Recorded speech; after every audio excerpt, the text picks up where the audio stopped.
at the conclusion, if you want to add a comment or maybe a word of testimony about how you've seen this biblical truth worked out in your own life, I'll invite you to do that. So here again from Isaiah 11, this time 1 through 2.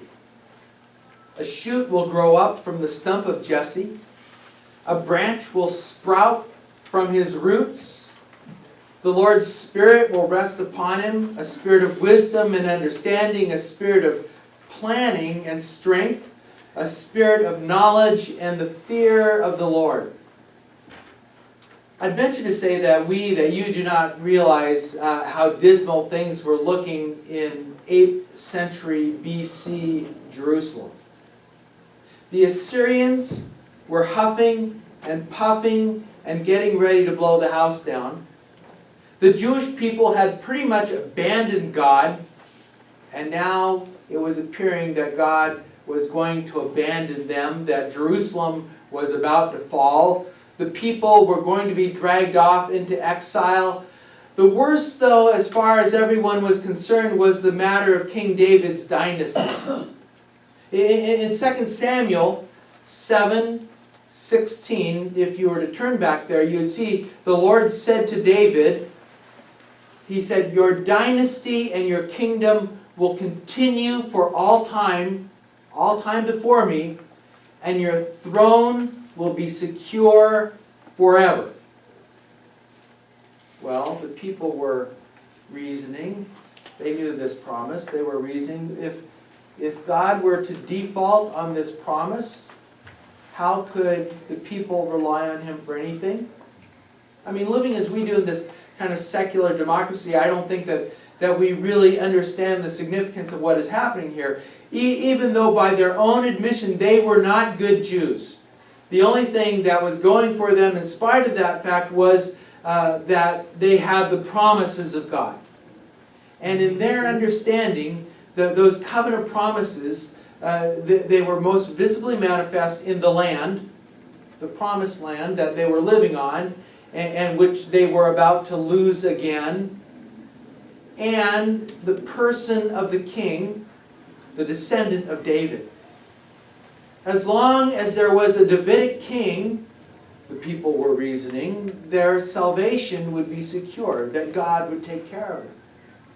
So up to this point in the book of Isaiah, the prophet has proclaimed the fall of Jerusalem and has proclaimed the fall of the kingdom of Judah, and with it, the downfall of the Davidic dynasty. It's all going to unravel. It's all going to fall apart.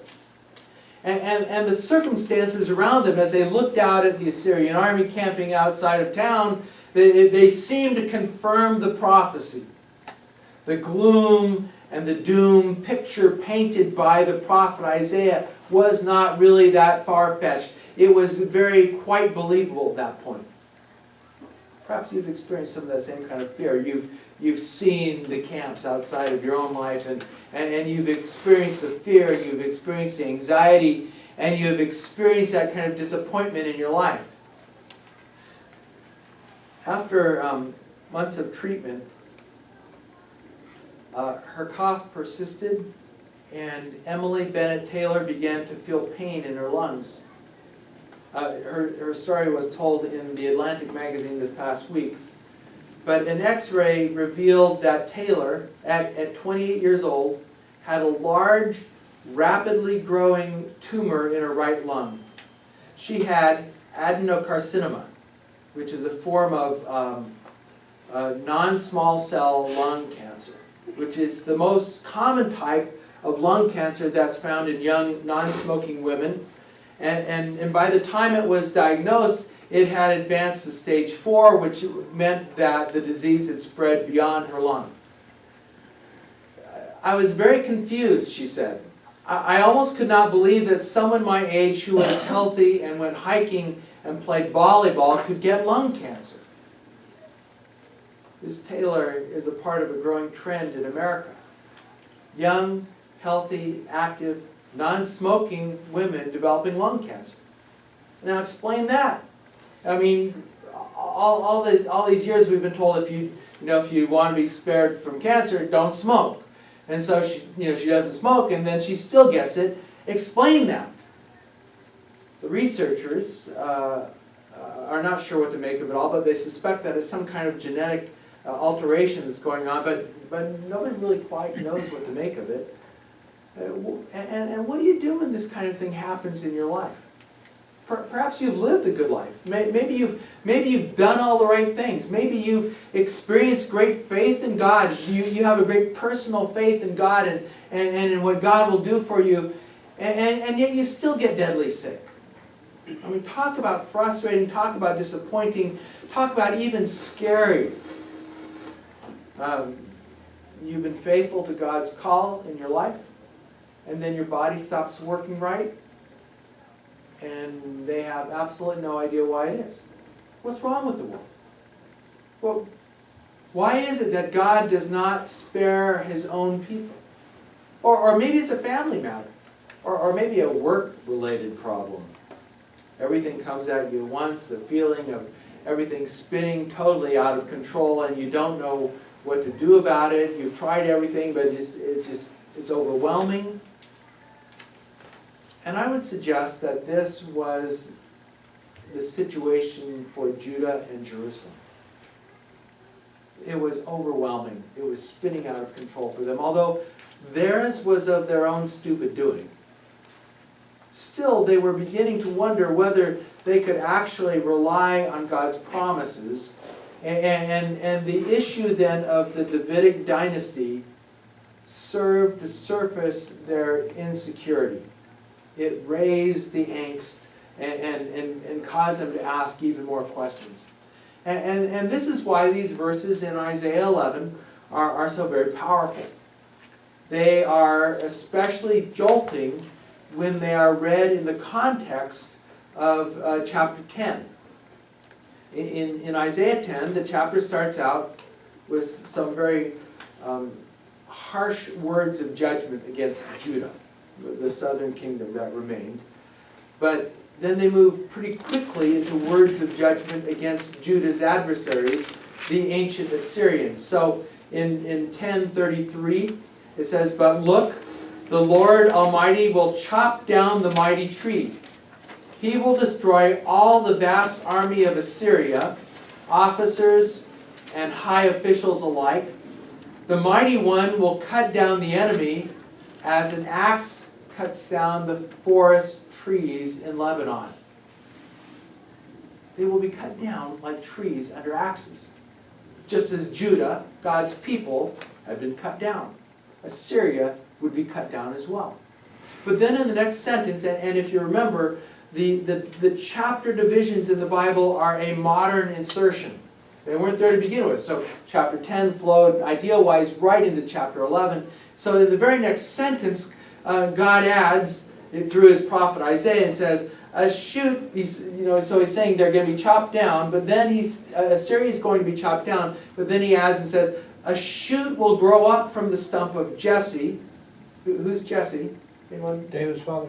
King David's father. So he's talking about the family line of Jesse, the family line of King David. "A shoot will grow up from the stump of Jesse, and a branch will sprout from his roots, and the Lord's Spirit will rest on him." While Assyria will be chopped down and will be permanently immobilized, Judah, in contrast, can count on a new shoot from the old root. Now, I've included a picture in the message guide if you want to take a look at that. That's one of my key lime trees. Last winter, the frost killed the top part of that tree. And when I was pruning in the garden, I just cut the dead wood off, which means that I cut it off at the trunk, because that's how much dead wood there was. And then a few weeks later, I bought another tree, another less frost-sensitive citrus tree to replace it, because key lime trees are kind of very cold-sensitive. But as then I was digging up the old tree, as I was digging under there to pull, I was just going to yank that thing out of there and toss it in the garbage. But as I was digging in it, I looked at it and I noticed that there was a little bud coming out of the dead trunk. I dug it up anyway and put the new tree in that place, but I replanted the key lime tree in a spot where I thought that it might be less prone to future frost damage. And as you can see from the picture that I took last week, there is a whole new tree coming out of that little itsy bitsy trunk that I had cut off. It's still small at this stage, but it's grown from the old trunk and it's going to become a great key lime bush. I'm pretty certain of it. And for those of you who are gardeners, I will add that it is above the original graft. So it is definitely a key lime coming up in there. It is a new shoot from an old root. And this, of course, is the Christmas promise, right? And the New Testament writers go to great lengths to tie this in here, to tie us into this promise, to point out that Jesus was born of the Davidic lineage. So if you look in Matthew 1, which is the great genealogy, it traces that lineage. And in there, Joseph is called the son of David, right? In Luke 2, Joseph and Mary go to Bethlehem, which is the family's home of David's clan. Now some people say, well, but the baby was born of Mary, but well, they married cousins at this point in time a lot, and it's a kind of the extended clan thing. So it was actually her clan home as well, but he's the one that gets mentioned. So Joseph and Mary go to Bethlehem, the family home of David's clan. And the examples are numerous because the biblical writers, as they're telling this story, they do not want us to miss the fact that Jesus the Messiah was a member of King David's family. Why? Because God had promised David that his line would have no end, and because both the prophets Isaiah and then Jeremiah speaks of a new branch. Isaiah in particular speaks of a new shoot from an old root. With the coming of the new David,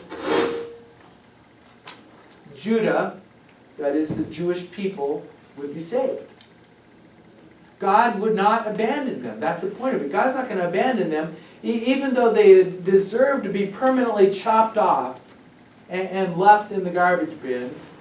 He was not going to abandon them. There would be a new shoot from the old root. And now, of course, things did not unfold exactly in the way that they thought it would, or maybe that it should, but it's clear that God has kept his promise, that he's faithful through all of this. Here it is again, this time from the New Living Translation, verse 1. Out of the stump of David's family will grow a shoot, yes, a new branch bearing fruit from the old root. And the Spirit of the Lord will rest on him, the Spirit of wisdom and understanding, the Spirit of counsel and might, the Spirit of knowledge and the fear of the Lord. He will delight in obeying the Lord. He will never judge by appearance, his false evidence, or hearsay. You catch the theme of justice in here, that these are all the things that they were not getting. He will rule against the wicked and destroy them with the breath of his mouth. He will be clothed with fairness and truth. Now, none of this would have been all that surprising. The Spirit of the Lord resting upon him is a phrase that is borrowed right out of King David's anointing. If you were to turn back to 1 Samuel 16:13, 1 Samuel 16:13, and it talked about during his anointing that the Spirit of the Lord rested upon him. And Isaiah's original readers would have easily connected those dots in their minds. They would have heard that. They would have said, oh, he's saying that the Spirit of the Lord is going to rest on the new shoot out of the old root, just as it rested upon King David himself. So as David stood there among his brothers, Samuel took the olive oil that he had brought and poured it onto David's head, and the Spirit of the Lord came mightily upon him from that day on. Then, back to Isaiah. Isaiah talks about the return of justice and a return to concern for the poor. All of this is a return to the Jewish ideal, justice and concern for those who are disenfranchised. Those are major themes that continuously are woven throughout the Old Testament. The nation for which the Jewish people had always longed is going to be shooting out of this old stump. But what Isaiah says next is actually what's really earth-shattering. And it way exceeds any of the original expectations that the people who were hearing Isaiah for the first time would have been thinking of. He says, so, to begin with, he's talking about new shoot, old root. We're going to restore the Davidic kingdom, and it's going to be great. But he's going to say, well, not only is it going to be great, but it's going to be greater. He says this is going to exceed anything that seemed like it. I underpromised, is what he's saying. God has underpromised, and now you're going to see part of the full extent of this promise. He says, the wolf will live with the lamb. And the leopard will lie down with the young goat, and the calf and the young lion will feed together, and the cow and the bear will graze, and their young will lie down together. And a lion will eat straw like an ox, and a nursing child will play over the snake's hole. Toddlers will reach right over the serpent's den. Now this is a picture of creation restored to its original idyllic state. Children and animals all living in harmony with one another. Verse 9, they won't harm or destroy anywhere on my holy mountain. The earth will surely be filled with the knowledge of the Lord, just as the water covers the sea. There's going to be that much knowledge of the Lord across the planet. As the water covers the sea, so will the knowledge of the Lord cover the planet, he said. People will once again know the Lord. They'll once again, because of this new shoot from the old root, walk with the Lord, and they will acknowledge Him. And on top of that, it's not just going to be the Jewish people that receive the benefit of this, but there are going to be people from all over the world. Verse 10. On that day, the root of Jesse will stand as a signal to the peoples. Hello, look.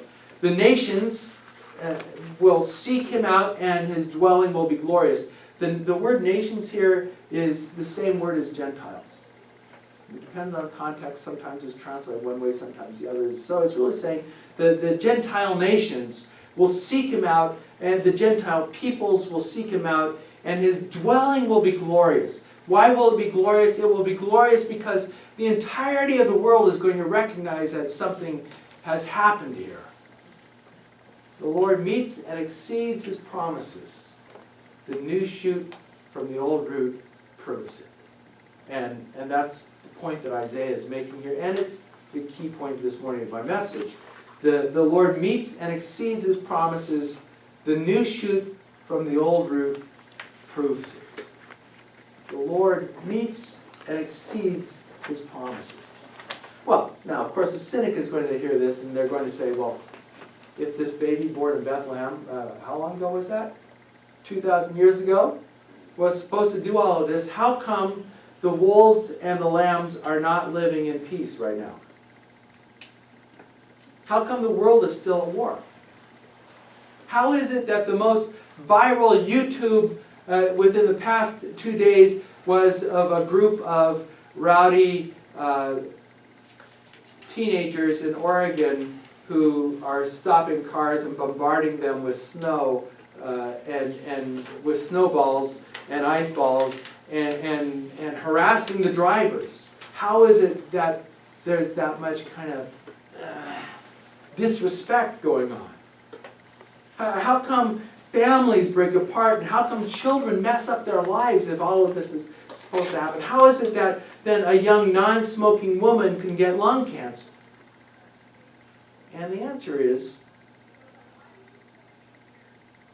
that Jesus is not done with His work yet. Jesus is not done with His work yet. When He came 2,000 years ago, He secured salvation through His presence in our midst. when he camped out among us, through his death, through his resurrection, and then he poured out his Holy Spirit on the church to carry out his work, but he's coming back to wrap things up. It's a done deal, but it's not wrapped up. Remember when the prophets and the Old Testament looks toward the Messiah, it does so presenting the two comings of Jesus as though they are one. Right? They kind of get mixed up there. They look into the future without a precise timeline. They see from a distance, and from a distance it's not easy to distinguish the features. I was looking at South Mountain to the east of us. We can see the broadcast towers out of our kitchen window. And I love looking at South Mountain every morning and every afternoon. But I've done plenty of hiking in that park, in the South Mountain Park, and I can tell you that what I see out of our window is a little bit distorted. I mean, it's actual, it's true, it's there, it's what's there. But the peaks and the ridges all look like they're right next to each other. They're right on top of each other. But they aren't, are they? Are they? There are these wonderful valleys between these peaks and the ridges, and some of them are great hikes down in those wonderful valleys. But when you look from a distance, you only see the peaks. It's all meshed together. And the same was true of the prophets as they were looking forward, looking from a distance toward the Messiah. What they saw was true, but they were unable to distinguish all of the features and all of the distances between the features. Between the peaks is actually greater than what is perceived from the distance.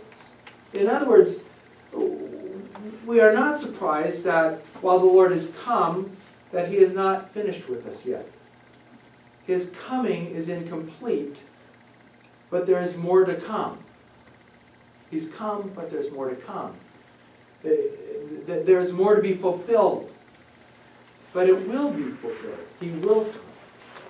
If you jump to the other end of the Bible, in Revelation 5:5, which looks toward the end of the history, the wrap-up, the great wrap-up, the vision there projects, look, the Lion of the tribe of Judah. Then it says what? The root of David has emerged victorious. See the tie-in? The root of David has emerged victorious. There's going to be victory at the end of it all. And so it's saying, as followers of Jesus, we live in anticipation of this time, a time when the world will once again be perfect. Now, I'm looking forward to that, and so I looked up and found some people's little descriptions of what they thought it would be like to live in a perfect world. You know, and I'm sure that if the prophet Isaiah was writing today, he would probably have included this. In a perfect world, a person would feel as good at 50 as he did at 17. And he would actually be as smart at 50 as he thought he was at 17. In a perfect world, you could give away the baby bed without getting pregnant. In a perfect world, pro baseball players would complain about teachers being paid contracts worth millions of dollars. In a perfect world, the mail would always be early, the check would actually always be in the mail, and it would be written for more than you expected. In a perfect world, potato chips might have calories, but if you ate them with dip, the calories would be neutralized. Sounds like a dream world. It's tied in. In a perfect world, every once in a while, at least every once in a while, a kid who always closed the door softly would be told, "Go back and slam the door." Have fun. Live a little more adventurously. Isaiah is describing his version of what he thinks the perfect world would be, of what God is telling him the perfect world is like, where there's harmony and where the harmony exists not just between people, but between nature and people, and nature and nature, and the world that will come to pass with the coming of Jesus. It is the world of the future. And so I would encourage you to find your hope in that future. Everything else may be falling apart around you right now, but you know that out of the old root comes a new shoot, and that new shoot is lavish life. Life beyond what you see, life beyond what you expect right now. Because on that day, the root of Jesse will stand as a signal to the peoples. The nations will seek him out, and his dwelling will be glorious. And that's the good news.